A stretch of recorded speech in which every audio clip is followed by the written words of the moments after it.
Boa noite, meus queridos. Glória a Deus. Vamos ver se entra alguém aí. Eu senti no coração de... Na verdade, eu tenho que botar para adicionar essa parte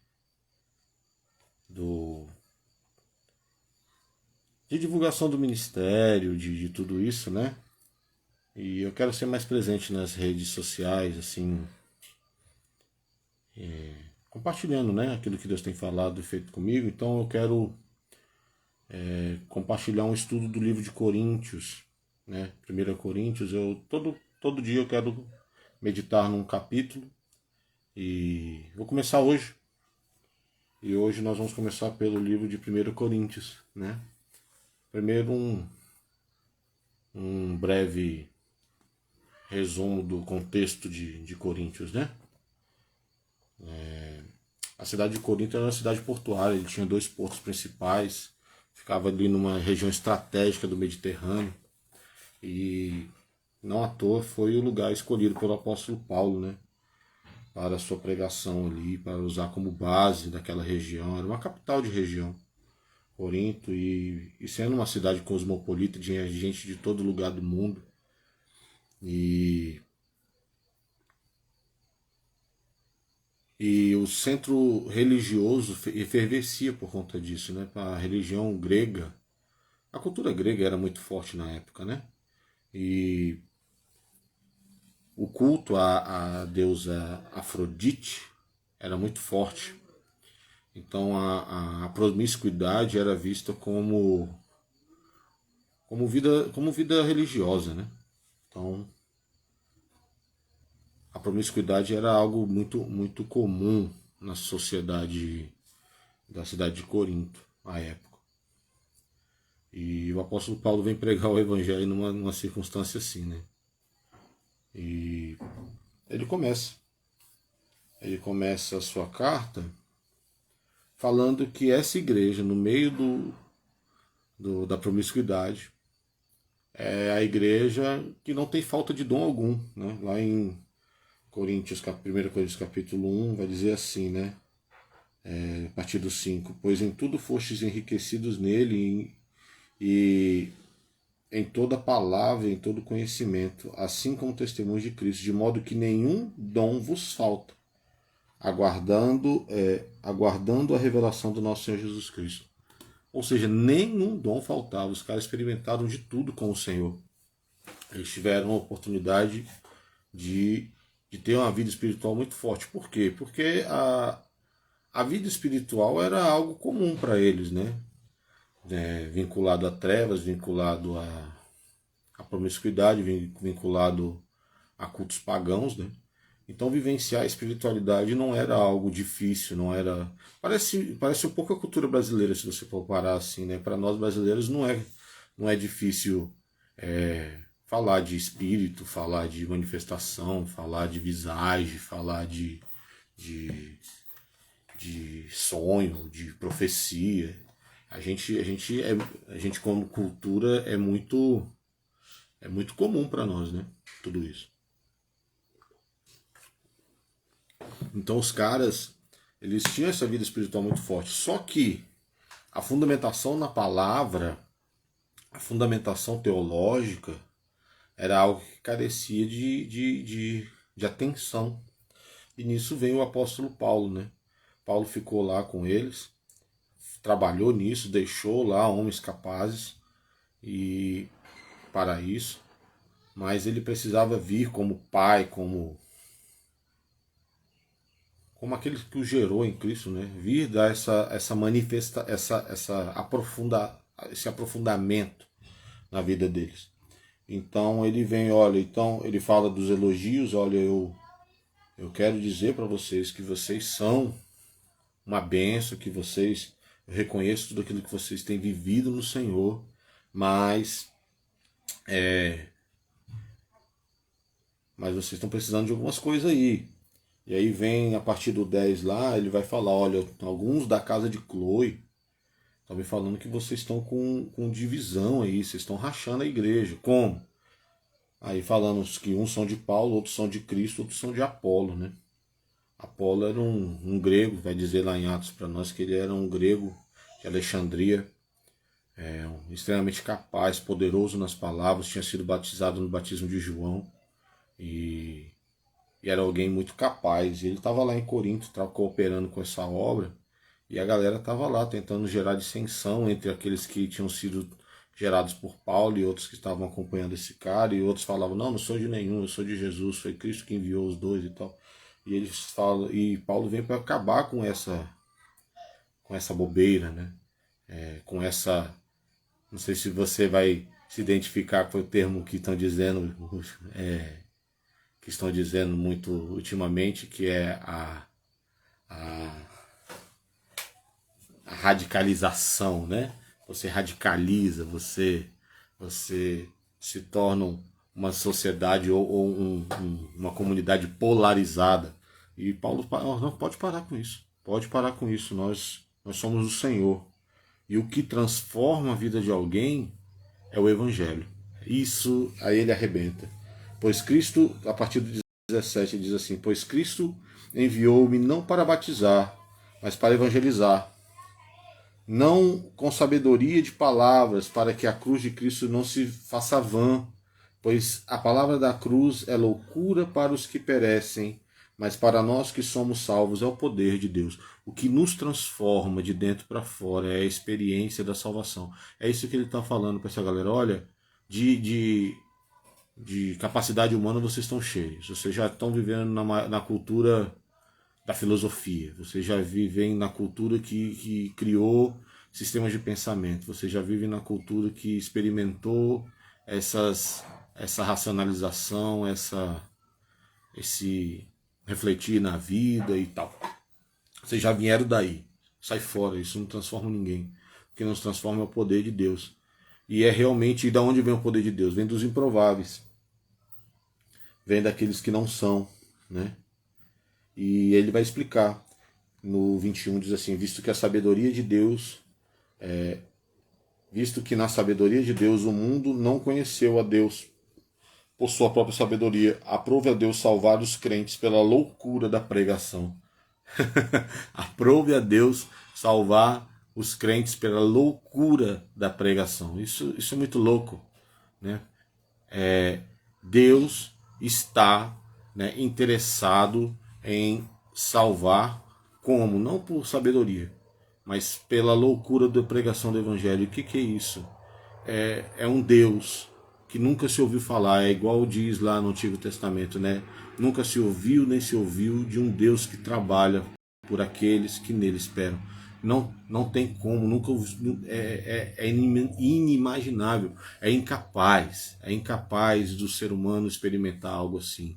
Só Deus, na sua infinita sabedoria, só esse contato por esse amor avassalador, por essa revolução que o Evangelho traz, não baseada em sabedoria, não baseada em argumentação, mas em poder de Deus, em vidas transformadas, em pessoas que roubavam e não roubam, pessoas que eram prostitutas e não são mais prostitutas, não são mais levadas pelas concupiscências, né, da sua libido, sabe? Não é assim.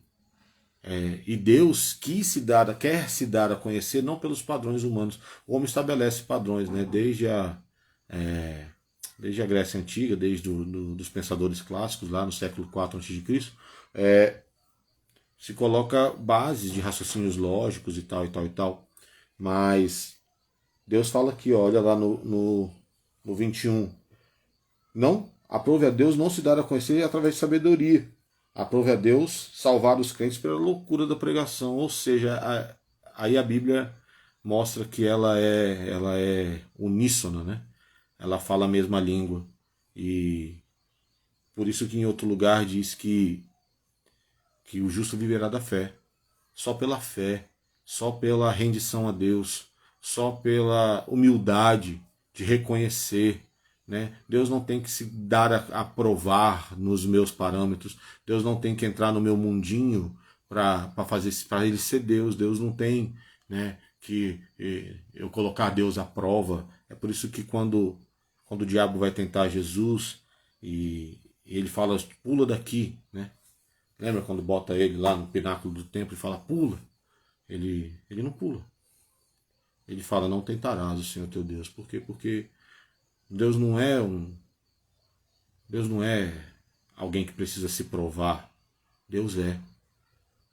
E é necessária humildade para entender isso. É por isso que Deus não se submete às nossas... Deus não é, a teologia não é uma ciência nos moldes acadêmicos como qualquer outro.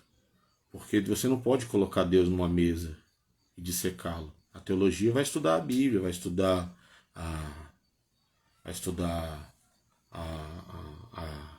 cultura judaica, a formação do Estado de Israel, vai estudar o movimento religioso e tal, mas Deus não é um objeto de estudo, não dá para dissecar Deus, ele transcende todas as coisas, né? E ele escapa pelas nossas mãos. É muito interessante, você tenta colocar Deus em caixinhas, você tenta colocar Deus em moldes e não consegue, né? Então é isso que o apóstolo Paulo está dizendo para nós aqui. E lá no 27 vai dizer que Deus escolheu se manifestar através dos improváveis. Deus escolheu se manifestar em pessoas que ninguém esperava, né? Ó, no 27 do capítulo 1 diz assim: Deus, porém, escolheu as coisas loucas deste mundo para confundir as sábias. Deus escolheu as fracas deste mundo para confundir as fortes. Deus escolheu as coisas vis deste mundo e as desprezíveis e as que não são para aniquilar as que são. A minha pergunta é: quem é alguma coisa diante de Deus? Ninguém, né? Ninguém é nada. É igual quando Jesus fala, eu vim não para os sãos, mas para os doentes. Eu vim para os que precisam de cura, né? Não vim para os que estão sarados. Aí a minha pergunta é, quem é que está saudável diante de Jesus? Né? Aí nós voltamos para o ponto anterior. Deus, né, para se relacionar com Deus, precisa entender que Ele é a nossa fonte. É necessário essa humildade para esta relação com Deus. Pois bem, aí para encerrar o capítulo 1 ele diz assim: quanto a vós, porém, sois dele em Cristo Jesus, o qual para nós foi feito por Deus sabedoria e justiça e santificação e redenção, para que, como está escrito, aquele que se gloria, glorie-se no Senhor. Ou seja, Jesus se coloca como fiador da nossa fé. Jesus é o autor e consumador da nossa fé, né, como nos ensina Hebreus. Então, o que Paulo está ensinando aqui no capítulo 1? Olha, essas contendas, esses padrões humanos aí que vocês estão tentando se confiar, é bobeira, viu? Sai fora dessa. Vocês precisam se confiar no Senhor, né? E vocês vão querer merecer, vão querer ser mais sábios uns que os outros, convencer uns aos outros, mas isso não é padrão, não. O justo é salvo pela fé, é salvo pela humildade de se render e de reconhecer o Senhor como Senhor e Salvador de sua vida. E Cristo é essa ponte que nos aproxima a Deus. Então o capítulo 1 de 1 Coríntios é esse. Espero que Deus tenha edificado, né? E é isso, né? Nós temos alguns minutos ainda de live. Agradeço a todo mundo que ficou aí. Nós temos 6 pessoas assistindo simultaneamente, alguns já passaram. A live vai ficar salva, você pode divulgar aí para os seus amigos todo, né? Então, 1 Coríntios tem 16 capítulos. 16, é isso mesmo, 16 capítulos. Então nós vamos ter 16 dias de live, né? Comentando capítulo por capítulo de 1 Coríntios. E se você tiver alguma dúvida, quiser fazer algum comentário, você pode mandar aí, né? Pode estar compartilhando. E é isso. Vamos ficar aí 16 dias compartilhando 1 Coríntios e se Deus quiser, passamos já para 2 Coríntios. É isso, a live vai ficar salva, compartilha com todo mundo, obrigado aí quem ficou. Deus abençoe a todos. Alguém quer falar alguma coisa, quer mandar um comentário, alguma pergunta, aproveita aí.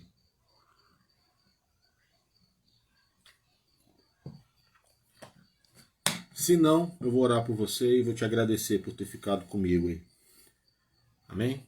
Deus, em nome do Senhor Jesus, eu quero abençoar a vida dos meus irmãos, todos aqueles que vão estar vendo isso gravado aí no nosso feed. Que o Senhor abençoe aqueles que ouviram, que o Senhor possa me ajudar a cumprir esse compromisso aí de 16 dias, né? Não nos finais de semana, tá, gente? Sábado e domingo não vai dar. Mas toda noite ou pela manhã, né? Fica atento. Ou vai ser pela manhã, ou vai ser à noite. Mas se você